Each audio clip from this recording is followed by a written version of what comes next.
So, good evening, friends. Welcome to the webinar on an insight into ESG funding. It is little different new topic we are bringing. And today's our panelist is Mr. Deepak Manevkar, Company Secretary of formally introduced since you already is there. Mr. Deepak is a company secretary with over 25 years of experience in both listed and unlisted companies, having worked with organizations such as Gabriel India Limited, Kirloskar Oil Engine, San Gobian Security India Limited, sorry for pronunciation, Taco Group, Punala Group, and currently Sri Renuka Sudals Limited. His professional expertise covers company law compliance, compliance with listing regulations and PIT regulation, as well as handling mergers, capital reduction, preferential issue, fixed deposits, and other key corporate matters. He has been actively involved in CSR, BRSR reporting, legal compliance monitoring, and the implementation of SDD framework in his current role at Sri Renuka Sudals Limited. Additionally, he has handled NBFC compliances and company to LLP conversions in his previous assignment. He has also been involved with Pune chapter of ICSI as a speaker at a study circle meetings and observer for the MSFO MOOC meeting for an extended period of time. Welcome, Mr. Deepak. Thanks a lot for your time. Thank you. Thank you again for inviting me to your session. Our another panelist is Mr. Sudhakar Saraswatula. Sorry, Sudhakar, I corrected. So he don't need any introduction, so I'm not introducing. And our another panelist is on the panelist, Mr. Ronak Kalathia, partner Mehta&Mehta, qualified. Ronak is a qualified CS charter owner with over 10 years of experience in the field of compliance, secretarial, legal under Companies Act, and various SEBI regulations. He started his career as senior manager at an esteemed practicing CS firm, Jagdish Patel and Company, and was later promoted to partner. He has hands-on experience and expertise in corporate BDs, restructuring, preferential allotment, secretarial audit, compliance management, takeover, compliance of buyback, labor law compliance, setting up of factory, etc. He has worked with organizations across manufacturing, engineering, EPC, real estate, and brings strong experience in corporate secretarial DD and allied compliance matter. As a partner Mehta&Mehta and look after Bombay and Vapi branch. Ms. Dolly Thakkar manages CSR and ESG practice. Dolly has over 6 years of experience, including more than 4 years in CSR and ESG domain, focusing on compliance advisory, CSR audit, NGO/DD, ESG advisory, and BRSR assurance. She previously worked in secretarial and compliance matter, including SaaS-based platform. And she is a certified CSR, BRSR, ESG professional with company secretarial background. She has written 18 plus article on CSR and other topic like BSR, social stock exchange. Yes. With this, I will thank all panelists for today's discussion and for sharing such insight into behalf of Mehta&Mehta. With this, I'll request Mr. Deepak to say a few words on the topic, then Sudhakar. And if Ronak, you want to add, or Ms. Dolly can start the presentation. Over to Mr. Deepak. Thank you. Thank you, Dipti madam, and welcome and good evening to all the attendees and the panelists who are part of this session. The concept of ESG is a very recent concept and which has gained traction over the last few years, and all companies are looking to implement ESG in one form or the other, whether it is environment initiatives, social initiatives, and governance, which is, has been there for as long as we know as listing compliance. SEBI also, it has started, in keeping with the time, SEBI has also issued various regulations and introduced newer concepts, which helps the companies to raise funds, because all these initiatives require funds, and the companies can raise funds through various kinds of instruments. SEBI has also kept up with the times, starting with the green debt securities. Firstly, the ESG debt securities, then the green debt securities, and then social bonds, sustainability bonds. So SEBI's initiatives in this regard have been very what you can say, path breaking and keeping up with the times. So a lot of new concepts have been introduced, which I think we will study here and discuss here, and which will be very useful for all the attendees present. Thank you. Thank you. Over to you, Sudhakar. Good evening, everyone. And whatever Deepak has said, further to add that the horizon of ESG is widening day by day, and this is going to cost definitely to the companies. Suppose when we take the element of E, energy efficiency, renewable energy, water conservation, and similarly waste disposal. On the other side, if you see the social side and about health, education, welfare of the employees, and so all these definitely are going to cost to the company. Even governance aspects also, if you see the amount of compliances, the complexities, what are involved, even the compliance itself is having its own cost. So definitely the companies are looking for some kind of funding. So this funding is not the normal funding that so SEBI in its own wisdom it thought that it is ESG funding, a separate set of instruments are required for this. And that's why there are various colorful bonds have been introduced, whether it is green, yellow, blue. That Deepak is going to tell about all those things because he is very much experienced with this particular line. So which color bond for which purpose? It's really very interesting, by green color, yellow color, blue color, white color, whatnot and all. So the entirely at the end of the day, the purpose of this thing is that at least what I feel is that ESG debt funding is properly structured because BRSR reporting, BRSR core is there. So for all these things, definitely the organization has to incur some additional cost, which it was not incurring, suppose yesterday or day before yesterday. So definitely it needs a kind of funding, and this is not suppose sometimes it may so happen that banks and all whether they may finance, they may not finance, and similarly it may be costlier. So some kind of debt instrument also required for exclusively for this ESG purpose, and that's why this ESG financing is there. Of course, the credit rating also is there, which we have already discussed, if I'm not wrong, in the last webinar. So let us see that the way Dolly is making the presentation, and we will discuss about further in that. I give a pause here and request Dipti to take it over. Yeah, Dolly, you can take over. Ronak, you want to add? Otherwise, you add if it is during the session. Yeah, Dolly. Yeah. Hi, good evening, everyone. So this is our fourth webinar to the ESG series, and overall this is the 30th webinar for the CSR and ESG sessions we started long back.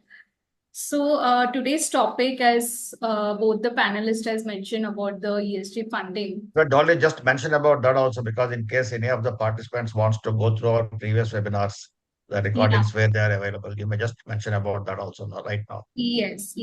So we have the YouTube channel, Decoding the Corporate Laws with Mehta&Mehta, where we upload the webinars we have done. So in ESG, we have done on the global scenario, we have done for the key terms like circular economy, life cycle assessment. We have done the webinar last on the ESG ratings, and today we are doing on the ESG fundings. So in case you are curious to know about that, you can visit our website, YouTube channel. There you can watch the earlier webinars. Yeah. So in today's webinar, we have covered the framework from green debt securities to ESG debt securities, and also we will see the ESG debt financing in India.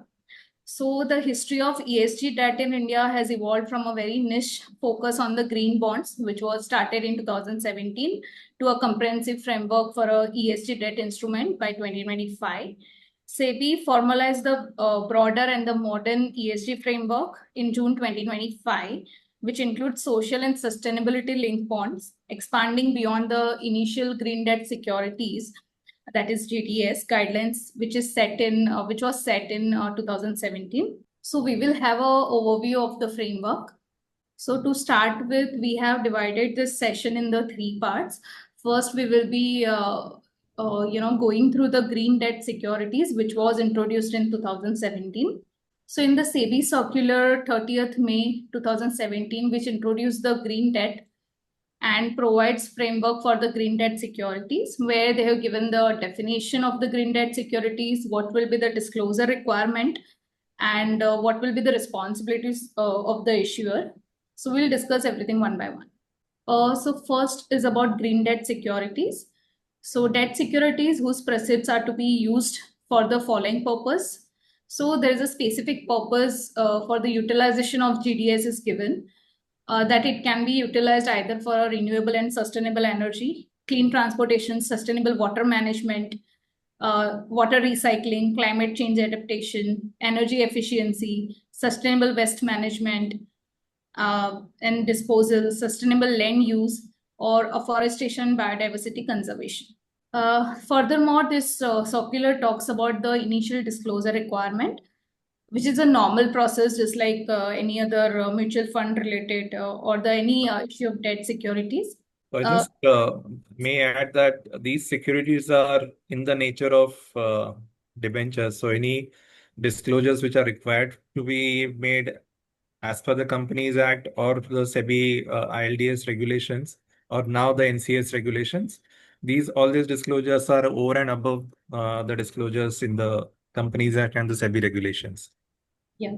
Generally for NCDs. Yes. Yes, sir. So this disclosures to be provided in the offer document, and there is a list of statement for the environment related objectives and the processes for the identifying the project and eligibility. So this list is given under the circular for the purpose of the initial disclosure requirement.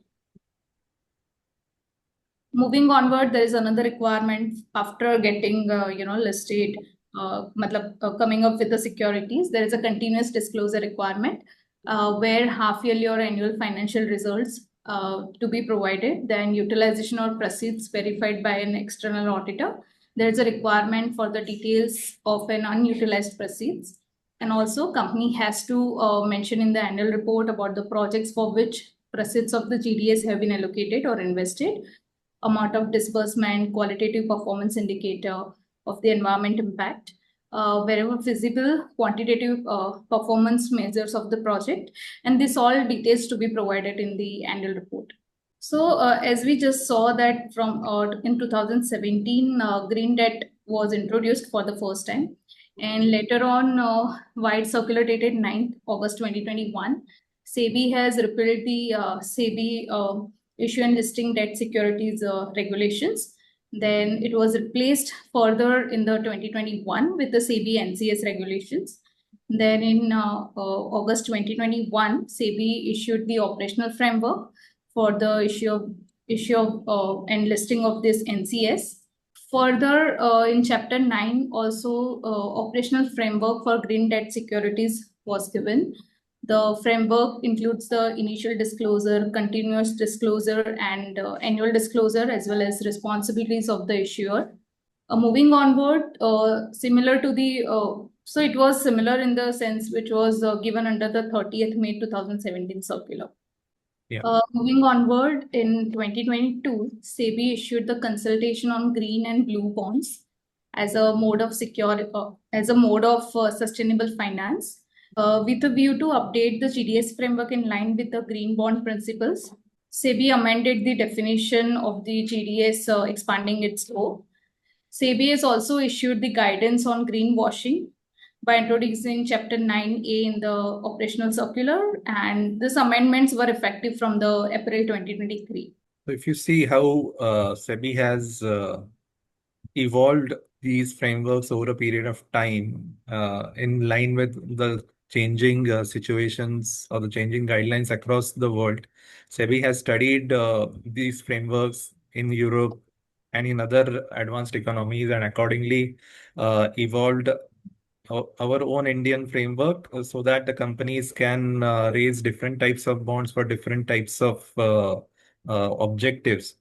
That is, I mean, it looks very colorful, but at the same time, it is very interesting also that how the concepts of blue bonds, yellow bonds, and sustainability bonds, social bonds, green bonds, whatever you call it, have made life quite simple for the corporates who wants to issue funds for these purposes. Deepak bhai, what is this thing? If I am not wrong, all these bonds are nothing but debentures, issue of debentures. Am I These correct? are debentures, yes. So all Non-convertible debentures listed. So listed or unlisted, whatever it may be, So at the end of the day, all the company secretaries have to ensure that as far as the issue of securities are concerned or whether compliances are concerned, Yes. they have to go as per Companies Act provisions, as well Correct. as Correct. if it is a listed company, obviously SEBI listing regulations Yes. also. So all these guidelines for these green bonds, yellow bonds, blue bonds, social bonds are over and above, as we discussed earlier, over and above what the Companies Act compliances or the SEBI NCS regulation compliances are applicable. Then you might require a limit under Section 180 for borrowing. All these things will have to be taken care of. Resolution under 179. So all these things must be taken care of, and since these bonds are very unique in nature, the purpose of these bonds is very unique in nature. One must not forget that, of course, there are basically loans, basically debentures, and all the compliances have to be followed. Even the LODR compliances will have to be followed. So further, the green bonds definition got amended in 2023. So there was an inclusion for the climate change adaptation, information support systems such as climate observation and early warning system, pollution prevention and control, energy or emission efficient conversion of waste to energy, sectors mentioned in the India Cooling Action Plan, circular economy, adapted product and production technologies and processes, eco-efficient products. So there was an inclusion of all these factors in the green debt securities issue.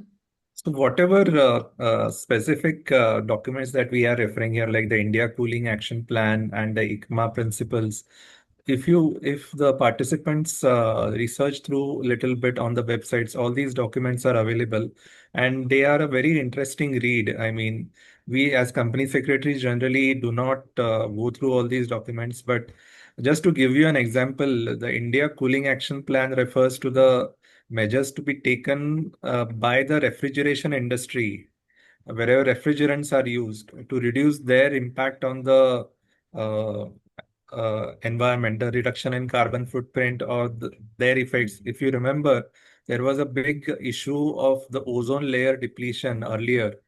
So all these issues have been addressed in the India Cooling Action Plan, and it is a very interesting read. Although it might sound a bit technical, but we should read that. But Deepak, what is the objective? Say, for example, whenever purpose of issuing these bonds is nothing but like finance them, right? Finance. Fund the Yes. resources Yes. to discharge the obligations. Now, Yes. why this green bond, blue bond, yellow bond, whatever it is? Because is there any efficiency is there in these bonds in comparison to the normal bonds? What exactly is the purpose? So there is no, in terms of, if you say the efficiency in terms of cost, uh, there is a slight advantage, but I would not say that they are very different from what the normal debentures are. But the main there are two things. One advantage is for the lender as well as one advantage is for the borrower.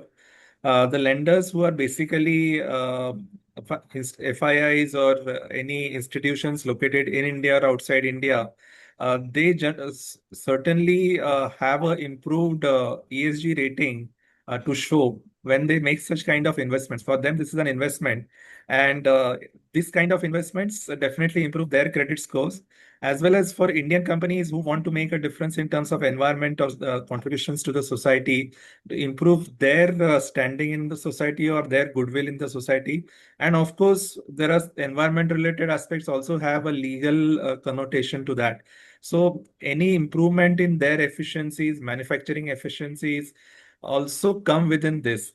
Of course, water conservation, blue bonds are basically something which are related to anything to do with water processing, water management, lake conservation, all these things. So it may not have a direct impact in the day-to-day working of the company, but yes, green bonds are definitely useful for the lender as well as the borrower. Even the borrower can show that he is utilizing these funds and making improvements in the ESG scores, uh, which credit rating agencies track. Yellow bonds, as we say, yellow bonds are something to do with anything to do with solar power So any kind of financing which is required for transitioning from your conventional methods of power to solar energy, any kind of funds required for manufacturing of the instruments or panels required for that, or transmission line required for that. All these systems, all these things come definitely in the yellow bonds. So any companies who want to transition to solar energy, solar power, and not only just improve their ratings, but also reduce the costs incurred for production. Definitely, they can use make of this. So indirectly, these kind of bonds will help them uh, achieve their targets. So primarily there is a sectoral lenders are there. So for Yes, these purpose that it will be slightly easier to augment yes, the funds yes. and all. Got Yes. it. So, historically, what we have seen is that there are, specialized funds would invest in this kind of bonds. So Yeah. they are aware and they are experienced, and they finance to the right kind of borrowers. So that is a very evolved kind of a structure as of now. And maybe at the same point of time, the indirect advantage of that is when that lender is lending you the money. Yes, So your image of the corporate also get enhanced. correct. And the regulator confidence also, as well as stakeholders confidence also is enhanced. Correct. So, and that also has a, like say, every company operates in an environment where uh, directly or indirectly people and nature around it is affected by its operations. So, whenever any companies take any steps which are beneficial for the environment around which it operates, or for the people, like they raise bonds and build schools, healthcare facilities, or any kind of things, water, water provisions, and all these kind of things, sewage treatment. So it definitely raises the bar. I mean, it raises their goodwill in the eyes of the people or the society around them, and generally in the eyes of the public.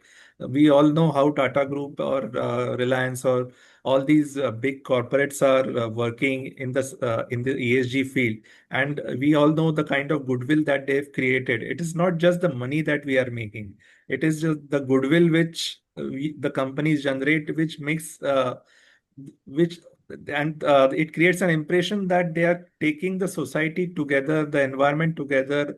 And not just they are looking after the profit. Just they are not working for just profits, but they also want generally the society to benefit, the nature to benefit out of their working, in addition to making the profits. Further, we'll discuss upon the blue bonds, yellow bonds, and the transition bond. So blue bond is raised for the sustainable water management, clean water recycling, sustainable maritime sector, related to sustainable shipping, fishing, seafood, ocean energy, and ocean mapping. The yellow bond is raised for the solar energy generation and all upstream and downstream industries. And any other category as maybe SEBI will specify further. And there is a transition bond which is comprising of the funds which is intended to transition into a sustainable form of operations as per India's intended nationally defined contributions. So there are three type of bonds which was introduced in the circular. Yeah, so we discussed about blue bonds and yellow bonds. Transition bonds are different thing, like wherever the company wants to go from point A to point B in terms of its sustainability targets. These funds will help them to achieve that transition. Further, in 2023, SEBI came up with a circular on the greenwashing. So what will be the greenwashing? So any companies making the false, misleading, unsubstantiated or otherwise incomplete claims about the sustainability of the product, service or business operations, it will be considered as a greenwashing. And now how company can prevent, or what are the company's responsibilities towards the greenwashing, what they can do, what they cannot do. So first they have to continuously check whether the path taken for sustainable operations is resulting in reducing the environmental impact, or it is creating any adverse effect on the environment.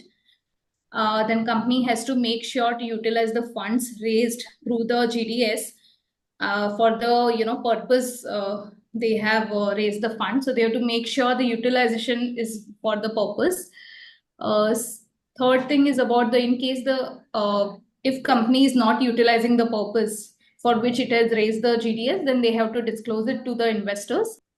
There also company should not Here use. there is a very unique provision that where if the company is not able to use the funds for the purposes that they have raised, the majority of the investors can ask for an early redemption. So the Yes. companies needs to be very careful while utilizing these funds. Yes. Yeah. Then company should not use any misleading labels or any claims or hide trade-off or cherry pick favorable research data and hide unfavorable data. Company also should mention the high standards associated with the issue of GDS and quantify the negative externalities associated with the utilization of the funds raised. And also they have to make sure that they are not making any untrue claims, giving false impressions or of clarification by a third party entity. Primarily, that whenever you are raising any kind of bonds, definitely you have to give a prospectus or an offer letter. All these things are virtually prohibited under the Companies Act also. But Yes. what here might be they are talking about is with respect to ESG related factors. Yes. They're not in the normal course, and that's why they called it as the greenwashing do's and don'ts. Yes. Yeah. So, like we come across many companies claiming that they are doing this for the society, they are doing that, they have set up schools, they have set up water treatment plants, they have set up medical facilities. Eventually, it turns out that all these facilities are benefiting only their employees and to nobody else. So such kind of things, I mean, this is just one of the examples, and they might take certain steps to say that okay, we are stopped using what do you say, fossil fuel, but uh, these fossil fuels are used in their, for example, their supply chain. So all these things we can say are examples of greenwashing. So greenwashing is nothing but safed jhoot. Safed jhoot. So a Just lot of simply understand it. washing is happening. Washing is In Greenwashing. happening. Yeah, even in the ESG report and BRSR reports. So That will come out eventually. Say when the companies or the investors analyze the BRSR reports. So BRSR reports won't lie, because again, now from the next year onwards, there will be a assurance on the core PRSR principles. So all the disclosures that the companies have made till that time will now definitely have to stand the test of evidence. yes, yes. So even from next year, I think supply chain management disclosure will Yes. be comply or explain basis. Yes. Yeah. So moving onwards in this circular, SEBI has given the additional disclosure requirement, which will be a responsibilities of the issuer to disclose the taxonomies, green standards or certification, disclose about the alignment of project with the India's INDC in case project is financed through issuance of the transition bonds. They also have to indicate the estimation of distribution of proceeds of GDS between financing and refinancing.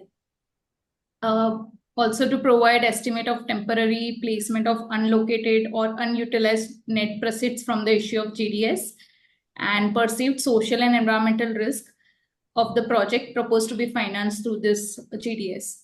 So these are the requirements.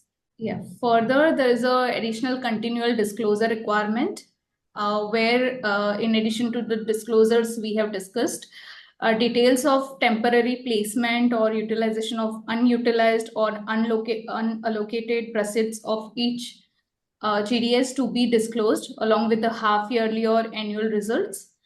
Also in the annual report, the details of the deployment of mitigation plan should be provided. Impact reporting on project by project basis of environmental impact of the project financed by the GDS to be provided.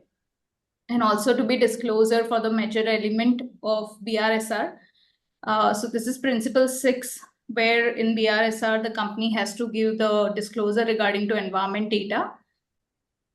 And the company has to also comply with the SEBI circular on do's and don'ts that we have seen on the GDS.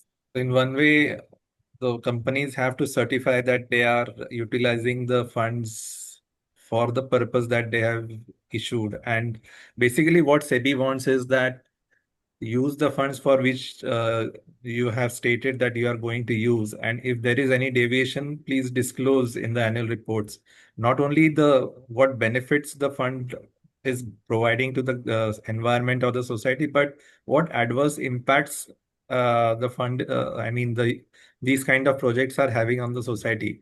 Like you might be setting up a plant somewhere for setting for solar panel manufacturing or something, but that again involves a lot of environmental cost, which are involved in the construction, transportation, and all those things. So all these things will have to be disclosed. I mean, solar panels again come with their own set of problems, such as how to dispose them. Uh, like we have a lot of issues where many West European countries are facing these problems of used wind turbine fans, and that has created a huge environmental issue in these countries. So all these things have to be any issues have to be frankly and openly disclosed in your statements. So in addition to that, even the audit committee also has to see that they say whatever the funds they have raised Yes. and they are utilized for the intended purpose only. Right. So it forms part of the terms of reference of the audit committee, which has been prescribed in the LODR. And also there should be an appointment of the third party reviewer to provide the certification. It's a mandatory and review the certified process, including the project evaluation, selection criterion, and project categories eligible for financing the GDS. Reviewer has to undertake the post-issue management of use of proceeds from the GDS, also to verify internal checking and impact reporting. And it will be applicable on a comply or explain basis for the first 2 years. Later, within this period, issuer to explain the annual report, the reasons for the non-compliance, and steps taken to achieve the further full compliance. So since this 2 years period is now over, now for all the green bonds, it is mandatory henceforth. So now this is a part 2 where we will be talking about the framework for the ESG debt securities. So in December 2024, SEBI came up with the third amendment in the NCS regulations, where SEBI has given the definition for the ESG debt securities, which means green debt securities, social bonds, sustainability linked bond, or any other type of bond that are issued in accordance with the international framework as adapted or adjusted to suit Indian requirements. Regulation 12A talks about the issuer DCDs of listing and the listing of environment, social and governance debt securities shall comply with the conditions mentioned over here. So scope has been now expanded to include even the social bonds. I mean, SEBI has now evolved now to even from green bonds to generally the ESG bonds. So right now we have all the financing framework for all kind of ESG requirements. Yes. So earlier it was more focused towards the environment. Now the social factor is also considered. Yes. So in June 2025, last year, SEBI has came up with a circular which talked about the ESG debt securities framework. Framework is applicable for all the ESG debt securities except GDS. For GDS, the existing framework of 2017 circular will be applicable. Not 2017, 2023. Yeah, sorry, 2017 was superseded by So another the circular. 2023 circular on GDS will be applicable. So for GDS, okay, the requirement of this framework, in addition to the requirement of the SEBI NCS regulations and SEBI LODR that we have discussed already, this circular provides for the issue of the social bonds, sustainability bond, and sustainability linked bonds, that is ESG bonds. And also this circular makes mandatory appointment of the third party reviewer or certifier, which is mandatory. So ESG debt securities framework. Already we have discussed about the purpose of the issue of the bonds. So SEBI clarifies about the ESG bonds to be issued only for financing project aligned with any of the following standard, which is ICMA principles or guidelines, climate bond standards, Asian standards, European Union standards, any other framework or standard specified by any financial sector regulator in India. So there are very some of the important definitions before we start with the bonds. First definition is about the social bond. What is social bonds? So it means a debt securities issued for raising funds subject to the conditions which will be specified by the board time to time. It should be utilized for social projects that directly aim to address or mitigate the specific social issue or seek to achieve a positive social outcome, especially but further targeting the population or a mass falling under any of the following categories. It can be affordable basic infrastructure, that is access to the clean drinking water, then sanitation, transport, energy, access to essential services, health, education, vocational training, healthcare, affordable housing. It can be employment generation and programs designed to prevent or alleviate unemployment from socio-economic crisis, climate transition project, or other considerations for a just transition. So the social bonds will be issued with this purpose will be considered as a social bonds. I think there are additional objectives also mentioned. If you go to the next slide. Yeah. So should I complete or? Yeah, you can continue. You can complete. Okay. Yeah. Okay. So there is additional purposes for the food security and sustainable food system, and then socio-economic advancement and empowerment, and any other category SEBI may add from time to time. This has covered basically the entire gamut of all the kind activities you can say under CSR also. They cover the same thing, and these kind of bonds also try to address the same kind of issue. So SEBI has really made a very notable, and SEBI should be congratulated. In fact, all the time we always blame SEBI that you are making a lot of compliances and making the life of a company secretary very difficult. But SEBI should at the same time should be congratulated that they have studied the standards from all across the advanced economies and come out with such kind of circulars, which I mean, they look like one of the best kind of frameworks that we have in the world for the financing of debt for these purposes. So, in my view, SEBI has done a very good job by introducing these frameworks, which help the companies achieve their ESG targets. Yeah, and it's related to Schedule 7.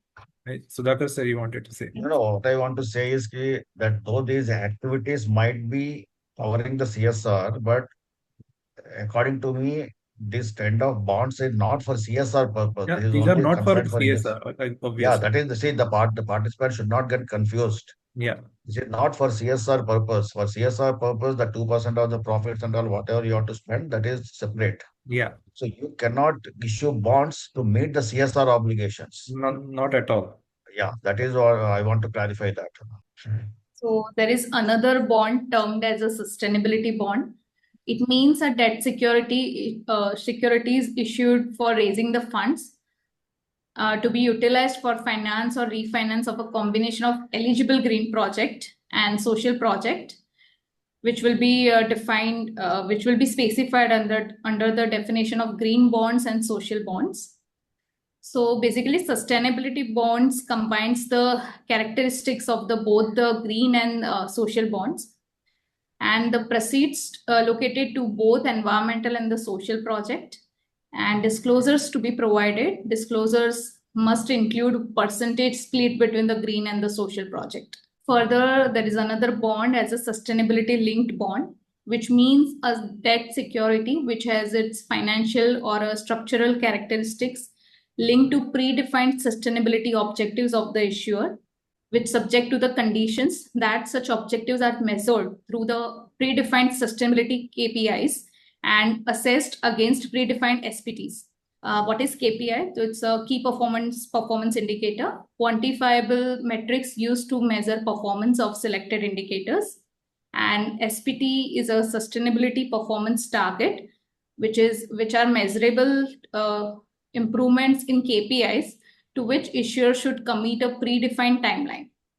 I guess these kind of bonds are similar to the transition bonds which we discussed earlier, which help the companies from transitioning from one point to the other.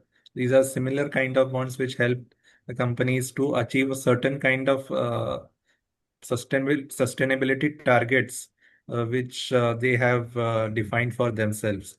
So these are very similar to the transition bonds. The only difference is that the transition bonds were linked to the green debt securities, whereas these are basically something to do with the ESG securities, ESG debt securities. So moving onwards, there are disclosure requirement, initial disclosures for the social bonds. Issuers to make the initial disclosure as mentioned in the SEBI circular. These disclosures are in addition to the disclosure required as per the relevant international standards. And these disclosures also are in addition to the disclosures prescribed under the SEBI, NCS regulations, Companies Act, and other applicable regulations. Then there is a continual disclosures for the social bonds. So issuer has to make the disclosure in the annual report and the financial result. This we have seen already. It's a similar, it's in similar line with the 2023 circular.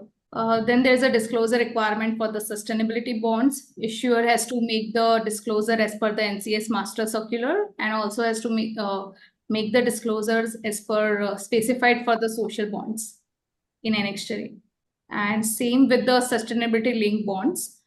They have to provide the initial disclosure as mentioned in the SEBI circular in the offer document, and the continual disclosures in the annual report and the financial results. Can I move onwards? Yeah, please. So basically, these are, I think we can just skip all these things because all these disclosures are similar to what have been prescribed earlier and a routine kind of disclosures that we already discussed. Yeah. So I think we should stick to the conceptual part of the entire. So there are a few responsibilities of the issuer to maintain a decision-making process to determine a continuous eligibility of the project, ensure that the project is funded by the ESG bonds, meets its documentation objectives for which they have raised the ESG debt, utilize the proceeds of ESG bond only for the purpose specified in the offer document. And this is the prime responsibility of the issuer to measure the mitigate risk of the purpose washing and not being a Yes, true. this new concept. We had greenwashing, we had window dressing. Now this is a purpose washing. So here are a few additional responsibilities which we have already seen in the greenwashing. Here are some of the, or we can say similar line responsibilities for the purpose to avoid the purpose washing. Correct. Very similar to greenwashing. Only thing is that those were targeted for environment related disclosures, and these basically target disclosures from both environment as well as social targets, ESG targets. Yes. Well, one question may come that is it necessarily that these bonds are mandatorily listed, or alternately the companies can also raise the funds without listing also? Number one. Number two, of course, private companies or closely held public companies can raise these bonds and can list only the bonds on the exchanges. Okay, that is fine. But what I'm trying to understand is that it is not mandatory, even unlisted companies, if they can source, just like, the way they're issuing the debentures, they can issue this also. They can issue that. That is not an issue. But I guess if you have to also see the definition of whether if you don't list these bonds, whether they would fall within the category of deposits under the Companies Act. Okay. And additional compliances under deposits will. Yeah, if it is unsecured, definitely. Yes. If it is unsecured bonds, definitely it is so. If it is Yeah, secured, they are not. And nowadays, I guess SEBI makes it whenever any company makes such kind of bonds, I think SEBI makes it mandatory that you should list it because now SEBI has come out with a lot of bidding mechanisms for issuing these kind of debentures, which where the company has access to a lot of investors. The lot of investors can bid for this because in my company we had done this kind of a debenture issue, although not for this purpose, but for a different purpose.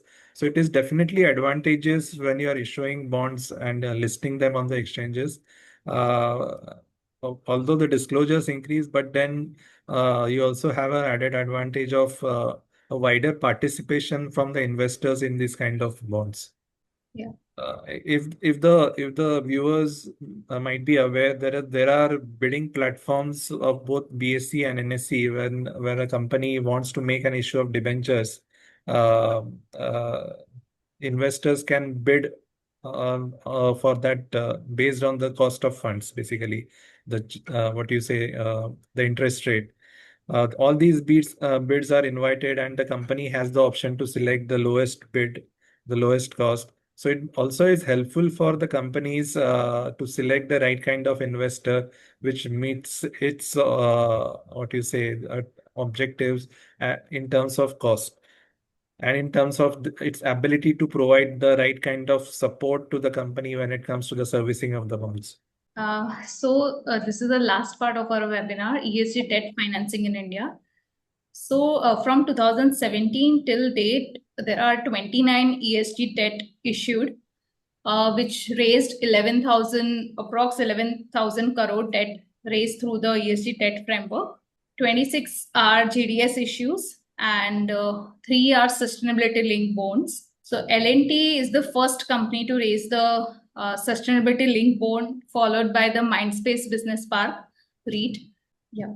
I think Mindspace had issued green debt securities. And their experience, I spoke to the company secretary of Mindspace, and he told me that their experience in raising the bonds was that they definitely got these bonds at a much competitive price than if you raise the debentures generally, because like I said earlier in this session, that there are specialized investors who invest in such kind of uh, bonds. There are, you might have HNIs, you might have overseas funds who are their specific objective. They have earmarked some funds for investing in green securities or social securities, which definitely helps them improve their ESG ratings as well as their goodwill in the eyes of the society, that these entities or these individuals are definitely trying to do something for the betterment of the environment and as well as the society. So these kind of bonds definitely help in terms of uh, attracting the right kind of people who are really interested in doing something good for the society, and at at a at a little bit of a cost advantage. I may not say that the cost advantage is very high, but there is a cost advantage associated with these kind of bonds. And again, being long term, I mean, you can issue it for 20 years, I guess. Sorry, 10 to 12 years. What would be the average time period as per the NCS regulations? So the companies also have kind of a certainty that if they're utilizing these bonds for the specified purpose, their repayments are also they have a certainty in terms of the repayment of these bonds. I think it is 20 years, and in case of infrastructure projects, it is slightly, I think, extended Yes. redemption period. Yeah, yeah. So onwards, here is the view of how the companies are coming up with from 2017 till now, raising the funds, and also investors are, as we can see in 2017, the 667 crores was raised through this ESG bonds, and later in 2018, then 2019 again picked, and 2021, 2023, again there was a rise in the ESG funds. And now in 2025, just last year, there's a rise in the ESG bonds issued. So almost 1,970 crores was raised through the ESG bonds. So with the awareness being created with these kind of seminars and webinars and a lot of ESG programs being conducted throughout India, I think the demand for such kind of bonds will definitely grow as the awareness about doing something for the environment and the society grows within the companies.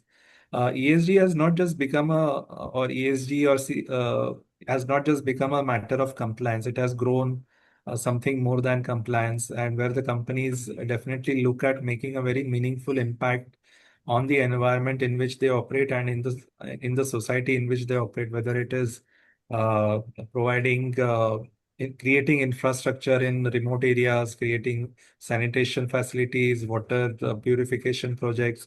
So I have been involved with Sri Renuka Sugars, and I personally have first-hand experience these kind of activities which have been done by my company.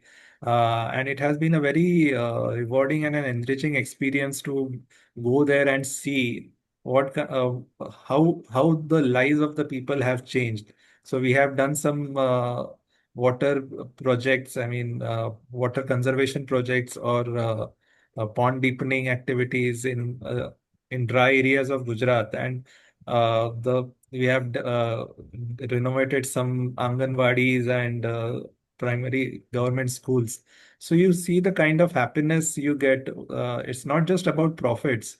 It's the kind of satisfaction that you are getting, that you are making some meaningful difference to the lives of the people around you who, by I mean, all these years have been facing a lot of hardships.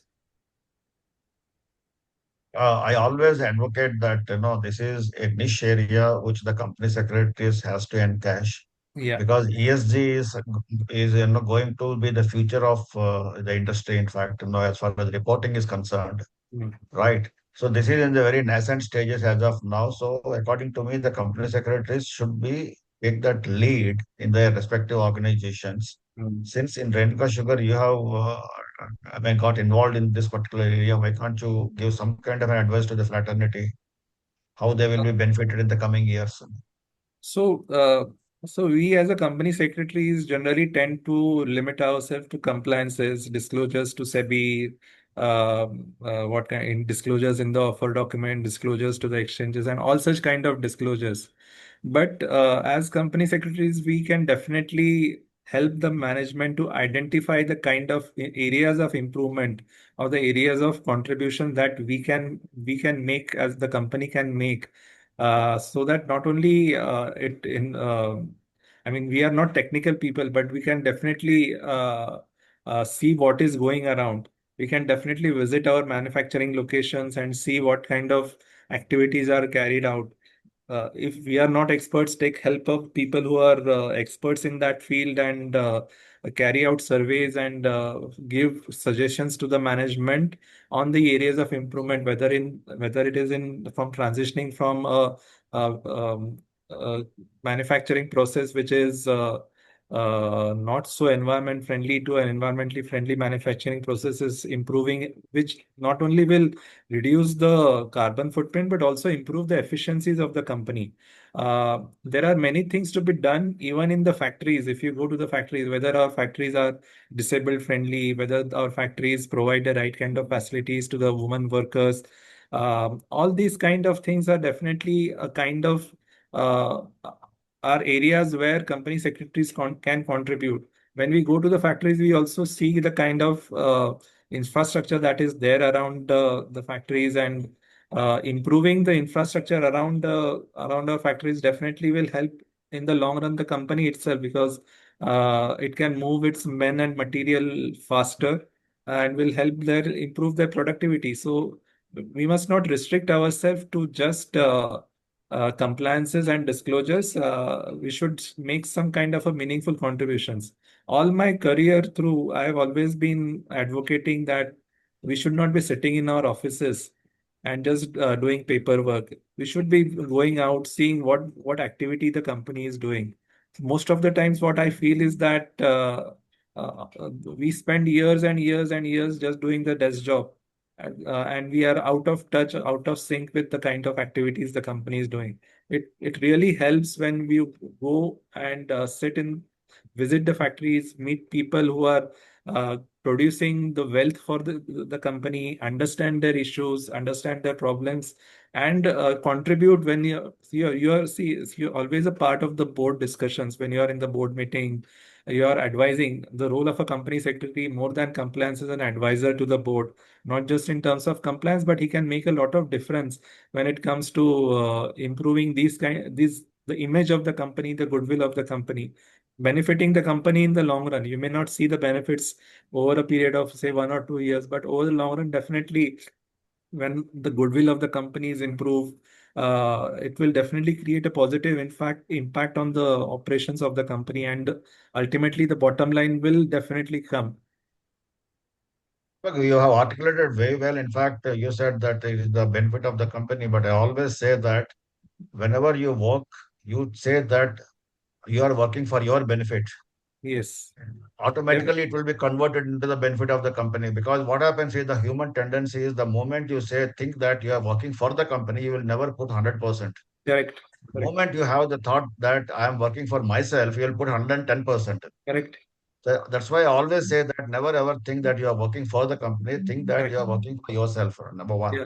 Number two, Right. apart from that, whatever you have said so far, I will further add to that is company secretary being the compliance officer.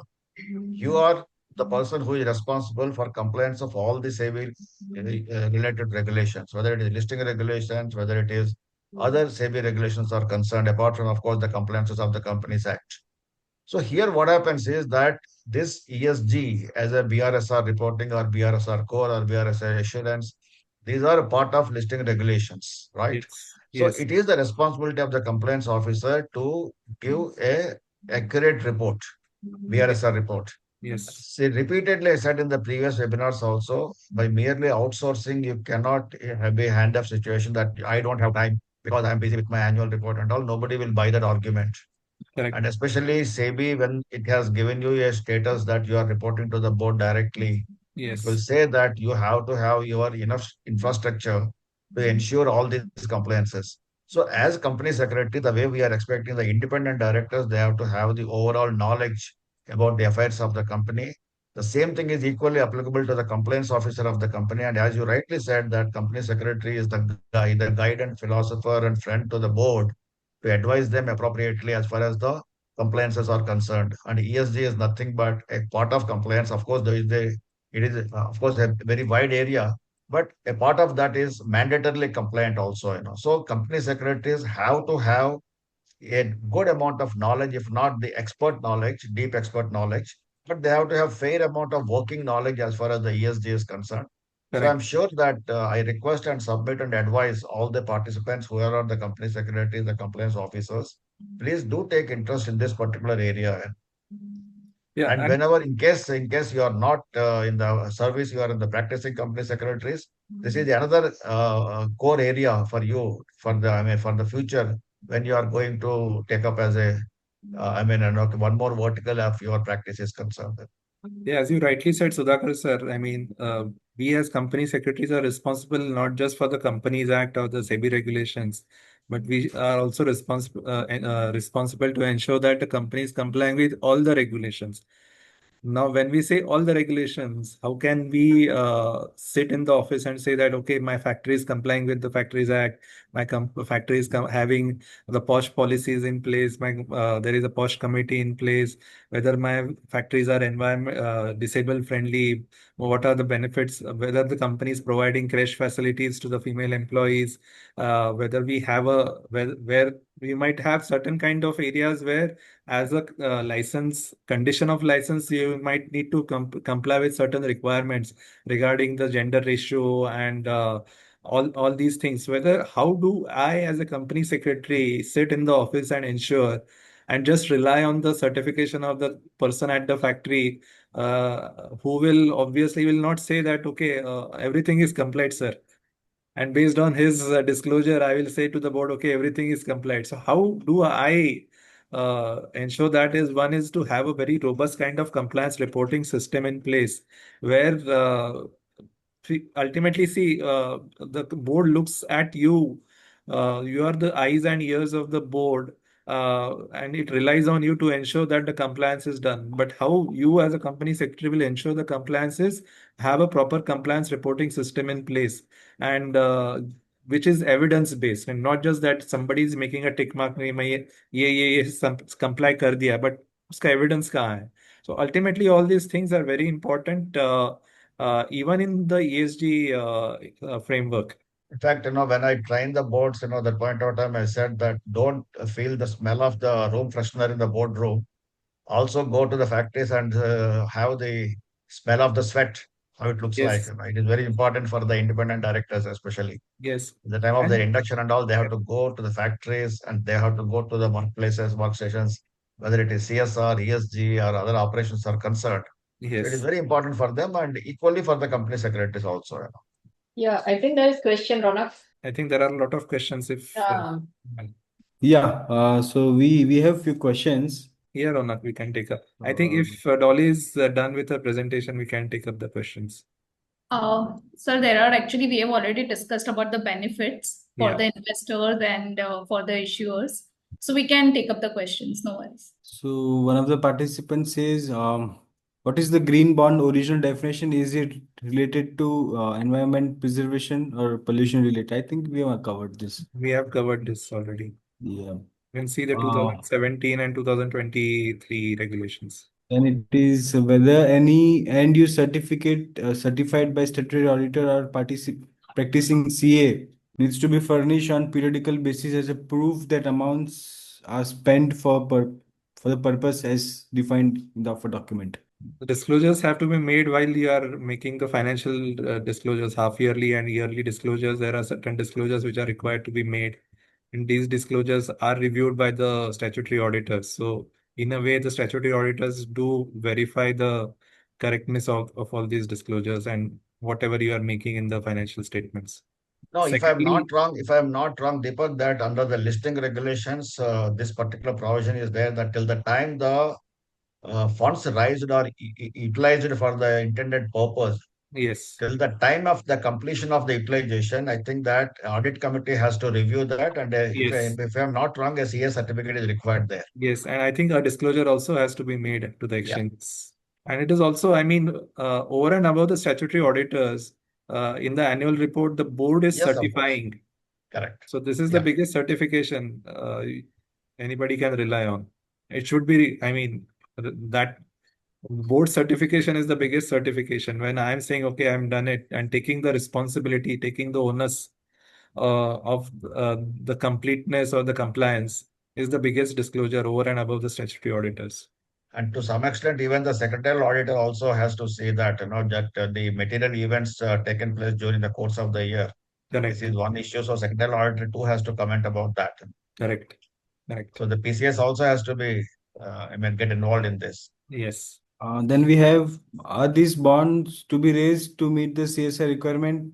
Isn't it That we prohibited? discussed. That I is mean, discussed. that would be the joke of the Then century if you issue bonds for CSR. CSR, you are required to spend only 2% of your average net profits.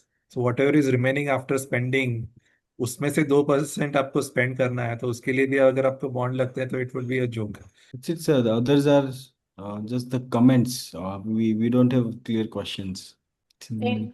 There is no more questions. So See, then, Madam, this particular observation, somebody said that, sir, actually the management and HR must take the board members frequently around the company and give practical insight on the activities. It is not the responsibility of the HR, it is the responsibility of the company secretary.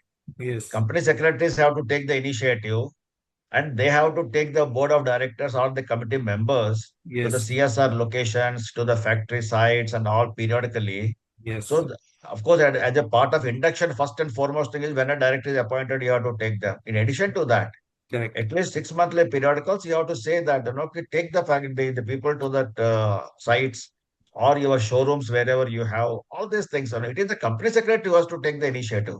Maybe he may coordinate with HR, that is a different thing. Similarly, training sessions. Whose responsibility is to arrange the training sessions for the directors? It is company not the secretary. responsibility of HR. Correct, It is the responsibility of the company secretary. So it is correct, the initiative is to be taken by the company secretary. If at all he has to get some funds sanctioned, also it is the responsibility of funds. The CFO may not sanction the funds, but it is the company secretary's responsibility to get the funds sanctioned also. correct. And nothing, nobody will give you anything on a platter unless you desire that. If you Absolutely. don't tell the concerned person कि भाई मुझे जाना है, you will spend years and years in the same office and you don't know what is happening around you. In fact, Deepak, I'm sure that you agree with me because of the you might be doing in your organization. Company secretary has to take the responsibility. Correct. The moment you take the responsibility, you will get the respect. Yes, yes, The definitely. moment you get these two together, Yes. Nobody will say no to you in your organization. Correct. Absolutely. I So you definitely take the agree with you. responsibility. See, responsibility when you take it, people will be very happy to give you the responsibilities. Yeah. In fact, this is what I did throughout my career. I took as many responsibilities as possible. Of course, you have to gear up for discharging that responsibilities also, no doubt about it. But with that, what will happen is you will get a lot of respect. Correct. And the moment you took the responsibility and you are respected, the rewards are byproduct. Yes. Isn't it? Reward is a byproduct. Definitely. I So think, we have seen people working in the same company and they don't know what is going. Like in my companies, there might be some people who don't know how sugar is manufactured. What you do with molasses. What you do with molasses, what you do with cane juice. Yeah. What are the byproducts?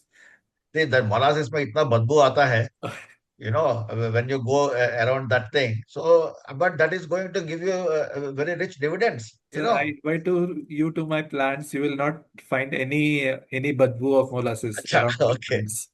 Because I did long back, when I was doing my articleship, and I went to one sugar factory, where this molasses was there. मैंने कहा यार क्या बदबू मार रहे हैं See that because we have time, so I want to share one example. When I'm saying that people to take this, especially ESG initiative, way back in this thing, nowadays it is ISO 27,000. It was earlier in that early 2000 and late 90s. It was ISO 9001. Yeah.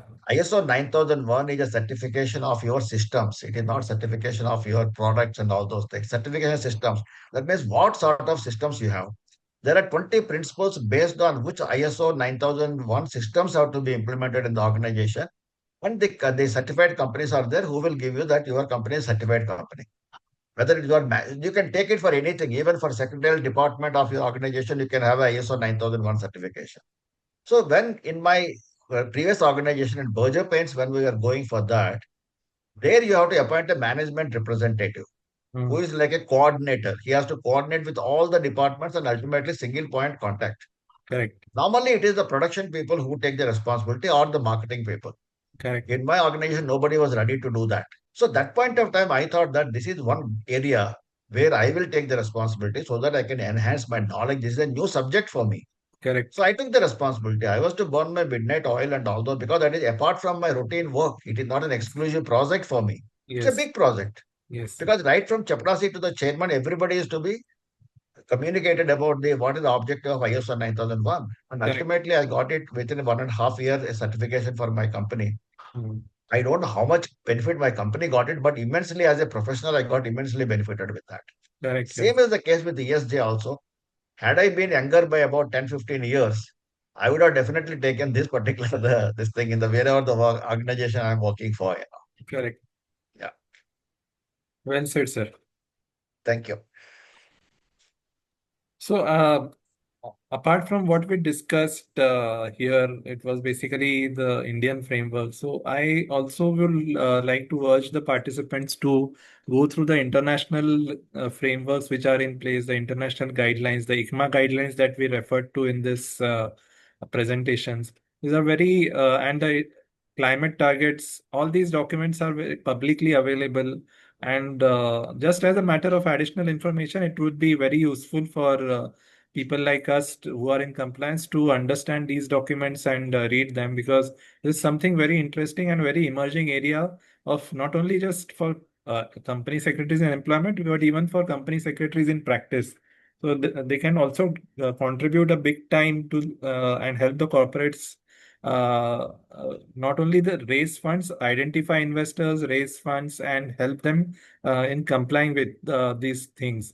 Because a lot of these compliances are also linked to the international taxonomies or international guidelines which have been issued by various agencies like ICMA. Like the reviewer responsibilities, who can be a reviewer. So all these guidelines have been prescribed by ICMA.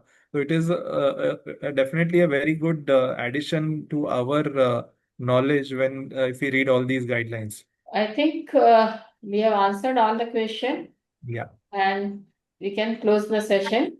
That's the last question. It It is from Krishnan. It is regarding the do's and don'ts for the issuers. What it means by the quantify the negative externalities associated with the utilization of the fund. This we discussed earlier. It means, yeah. So basically, just to reiterate that any kind of thing that we do has a positive and a negative impact. Okay. So if you are doing a certain thing, utilizing funds for a certain project, there might be negative outcomes for that project. So it is not just that we should be just highlighting the positive aspect of the things. If there are any side effects, like every medicine has a side effect, so these things will also have some side effects. There might be some displacement of people, there might be some displacement of resources. So all these things should be disclosed. That is what SEBI wants you to do, and not just concentrate. So the the purpose is avoid purpose washing or greenwashing. Now, what do you mean by greenwashing or purpose washing is tell the truth that, okay, this has benefited or this has not benefited. And what impact has it created on the society, whether it is a positive impact or a negative impact. So that is what is meant by quantifying the externalities, negative externalities of the funds. Thank you. I think rightly in a crisp way you explained this. Okay, with this, I think we can close the session. We have answered all the questions and discussed in detail the concept, compliance, and what it means, international little bit idea, and how it is important and how the importance will grow in future. Thanks a lot, Mr. Deepak, for your all practical insight into the topic and the explanation in a lucid, simple language where a starter can also understand. Thanks a lot for your time. Thank you. Thank you for inviting me. And it was it's always a pleasure to be part of this webinar. Thank you. Thank you, Sudhakar. Thank you, Ronak. Thank you, Dolly. Thank you. Thank you, everyone. Thank you, everyone. Thank you. Thank Thank you to all the participants. Yeah. Thank you.